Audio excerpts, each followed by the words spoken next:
basazeewo okuyisa ebivvulu mu nguudo ez'enjawulo ezisangibwa mu disitulikiti y'e Mukono nga bajaganya olw'omukisa ogubaweereddwa okutegeka ekisaakate kya Maama Nnaabagereka ekinaabaawo omwaka ogujja mu ssaza lino.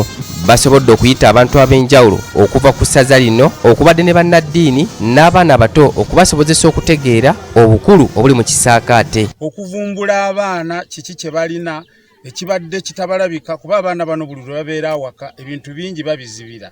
Naye bafuna omukisa guno ogwa maama gwatadde ogw'ekisaakaate bafuna okweyabya okubeera nga buli nsonga yonna bwe baba balina kye babanoonyerezaamu kiggusibwa bulungi.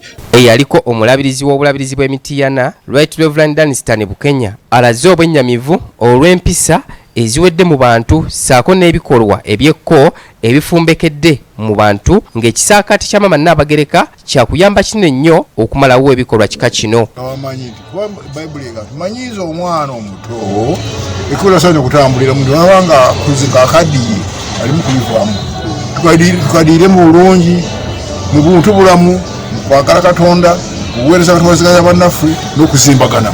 Ye vika olutiko y'e Mukono Reverend Edward Muyomba agamba nti obulabizi bw'e Mukono bugenda kukola ekisoboka kyonna okulaba nga bukunga abantu okwetaba mu kisaakaate kya Maama Nnaabagereka. Baza nnyo Katonda ku lw'obulabirizi bwaffe buno obw'e Mukono n'olw'essaza lino eryakyaggwe omukisa guno oguzze ogw'ekisaakaate kya Maama Nnaabagereka.